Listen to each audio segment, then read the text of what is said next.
could not live with your own failure. Where did that bring you? Back to me.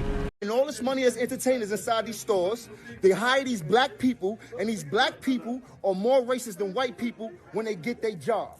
Inside of Gucci, all of a sudden, you stop playing with us, bro. Still haven't seen a manager yet. Still haven't seen a manager yet. Since I'm talking to you right now, a manager still hasn't popped out of Gucci. And the bill is like $29,000, but we didn't pay that yet. You heard? Why would we? They still haven't sent a manager or bottle of sparkling water or anything that says that we appreciate your service for being in here in Gucci and spending that bag. The big one. The big one. They send this guy. Yeah, nah. What is he possibly going to do? Now, you know, the most interesting thing is that listening to Jim Jones speak and the frustration that he's having about, not even any sparkling water, nothing is, happening. And, spend all of this money, yada, yada, yada, didn't even get to see the manager and all this. That should, in a sense, tell black people something. That don't matter if you spend, 20 racks, don't matter if you spend like a hundred K directly in there. They're going to see you how they see you. At the end of the day, they're going to see you how it is that they see you. And that's specifically what it is that they are showing directly to Jim Jones.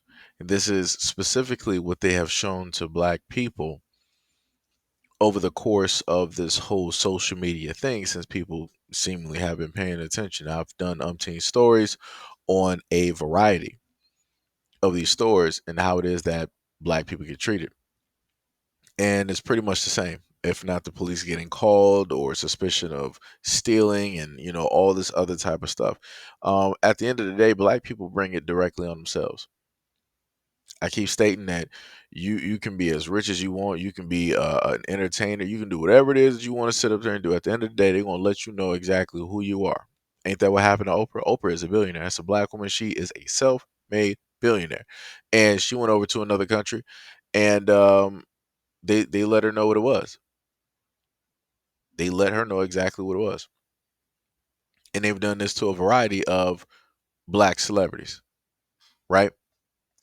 So this is why you see the image that you see directly in front of you, where it is that you see Saya Collective. And this is something that I've been talking about for quite a few years now, either by way of video, live stream, both, and on both platforms. And the main thing that I've tried to tell black people is that if you want to be treated a certain type of way, if you want a certain quality of clothing and everything of that nature, then you could easily, very easily, deal with black owned. But black people are reluctant. They want to start asking all of these questions and yada, yada, yada. But mind you, the same questions that they want to ask and put in front of somebody black who is a designer, they would never try to ask these same questions to somebody white.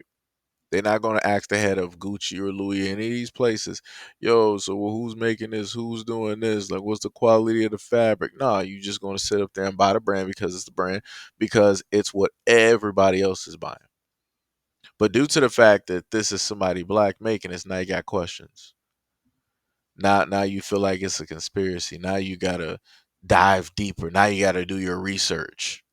But yet all of the stuff that you got in your home that is made by somebody else who ain't black, you ain't do no research. You ain't inquire about no extra information. You weren't trying to look nothing up. You wasn't trying to see the history of the business.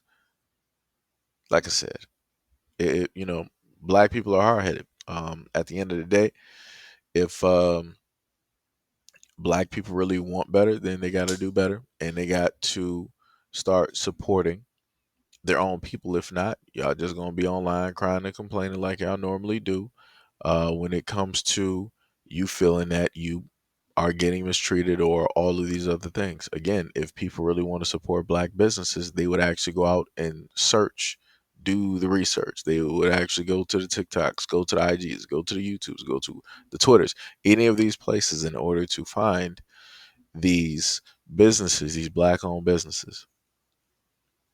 Like I said, it's up to you.